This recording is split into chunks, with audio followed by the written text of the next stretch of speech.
Hey boss, how's it going? What do you think?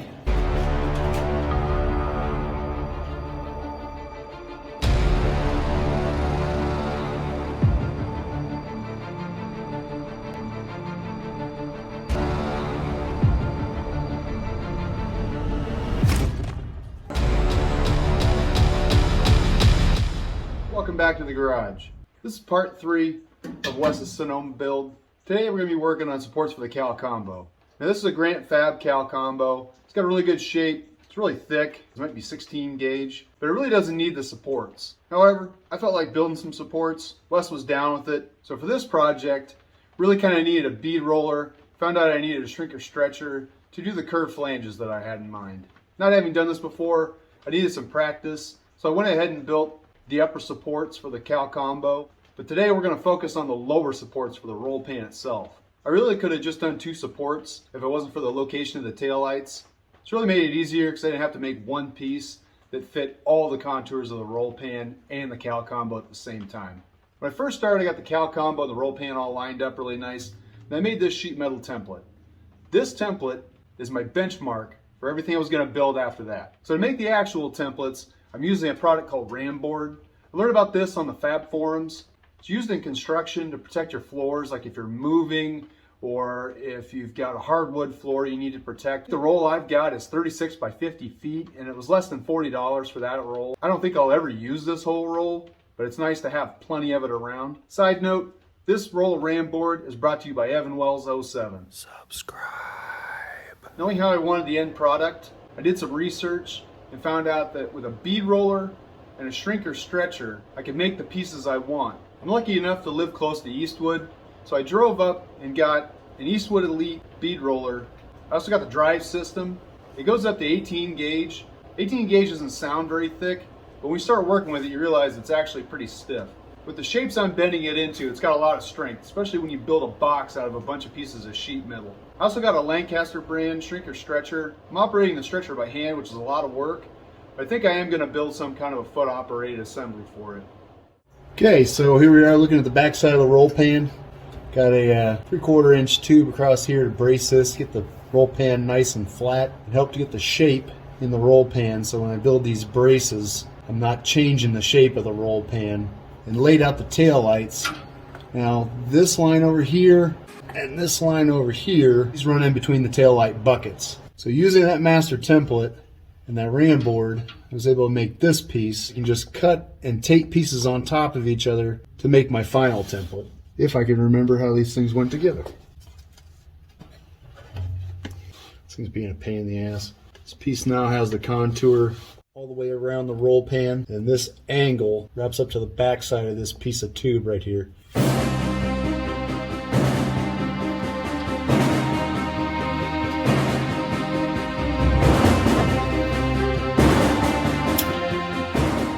Now that I've got this master template cut out, I can kind of start to clean it up. There's a rough template. I'm going to transfer this over to some steel.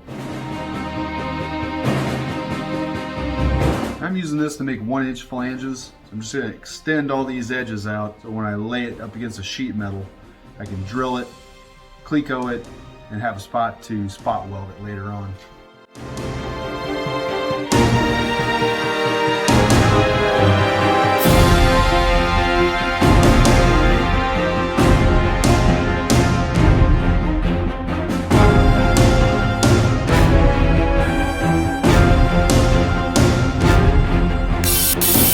Alright, so that's a good rough cut.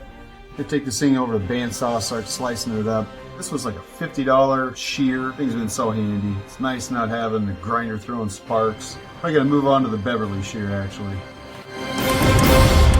So now's the big show. Got the piece essentially cut out. Got a couple little pieces around here that I gotta get trimmed out, but I can deal with that later. Also, I laid it out on the wrong side. Time to start bending this curved flange. So I've got this Eastwood bead roller over here I'm going to use to do that.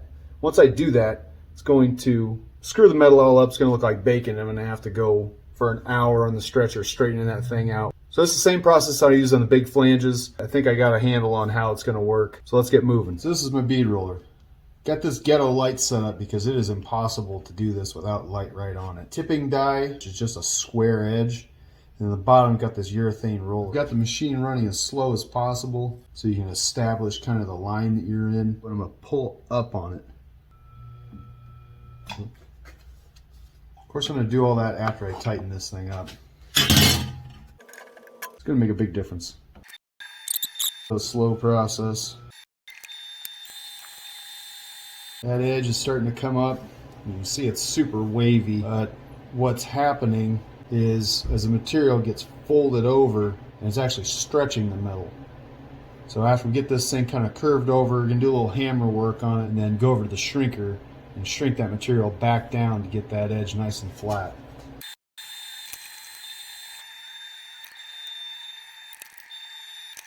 Get in there, you bitch. So now you can see that edge is all screwed up. Looks like absolute hell. That's where the shrinker and a little bit of hammer work is going to come in. Looks a little scary now, but a couple hits with a hammer and some shrinker work, it's not going to have a choice but to go where it's told. This is a little anvil I made up for working on these flanges. I just took an old swap meet dolly that I had, welded it onto a piece of tubing, and drilled and tapped some holes in my workbench to hold it. That way I can use this curved edge to straighten out these flanges. Just get them a little bit closer so I can take them over the shrinker stretcher. Alright, as we're working on this dolly, I'm just going to use a flat-faced hammer. But I did go over this, flatten it out on my belt sander, and then polished it down a little bit. It's supposed to keep it from putting marks in the metal. I want a flat hammer so that I'm not actually stretching the metal. We were talking about earlier, this thing looks like absolute hell, but it will end up fitting pretty nice or going in the garbage. I don't know. Let's find out. Getting that thing tuned up a little bit. This baby's gonna need some love. I really got this thing tweaked. There you can see how twisted that thing got. That's where the stretcher, I say stretcher, it's actually a shrinker. As the material's folded over, it stretched this way, which caused this bow. And the shrinker's going to come in here and grab and pinch, grab and pinch, grab and pinch, wear me out, and hopefully get this thing back in shape. Otherwise, I got to start all over. So this little sweetheart is a Lancaster brand shrinker stretcher.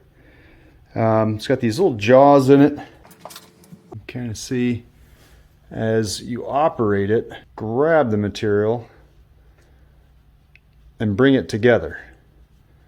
So upper lower jaws come together. Squeeze the metal in. This thing actually works. What it's best at is being a medieval torture device, because this thing wore me out the first time I used it. But I added a piece of this stainless that I had laying around. Just give me a little bit more weight on the handle, give me some mechanical advantage, because my shoulders and everything were killing me the next day. The edge is looking better, but that bow is just driving me nuts. Sure, if I didn't make this flange too deep, especially working this thing by hand, I am limited. If I was using my foot, I could probably get more power on the thing. That bow, I'm afraid, might not come out. I might have to throw this thing in the garbage. Still got a bow in it, but that bow's coming out, thank God. There we go, nice and flat. Now I'm going to straighten this up. You can see it's got a big bubble in it. Let's make a straight line, cut that off. Now it's time to bend all these flanges up and really get the thing screwed up. So that'll be fun. All right, TFT, test fit time. So all that leaves is to build a second one over here. And there you go. What's so hard about that? One important thing with these, you gotta be very careful that they're not pressing on the roll pan, to make sure that they're not bending the roll pan or ruining that curve on the backside. The roll pan's in really good shape. It's nice and flat. It's built really well. It's got a good radius to it, so I don't want to distort the shape of the thing. Seems like there's just something missing.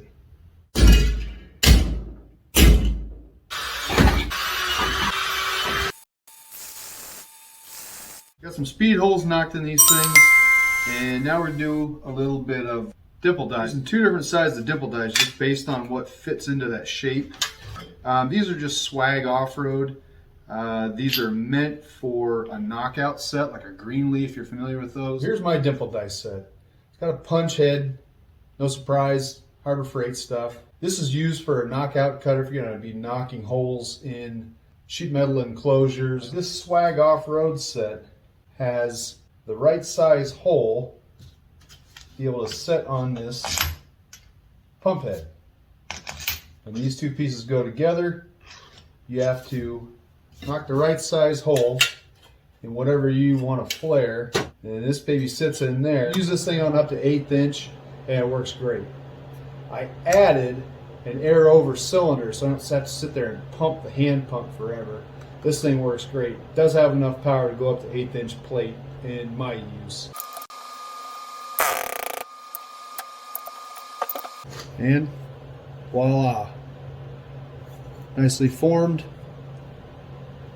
dimple die. Okay, for the smaller die, you do have to take the stud out of the end and use the smaller adapter stud. One word of caution, I broke this on some 1/8 inch plate, so the thing does have some limitations. We'll be just fine, I think. Ah, shit. I need the nut. Hold on. Luckily for us, I bought 2 of these sets. I'm just going to use this cutter from the other set as the nut for the end.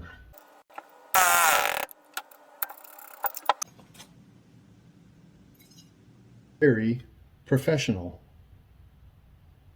Here's a little bit of a result. Dimple die is all cleaned up. Got the edges rounded. Tuned up this kind of gap right here. Even that up.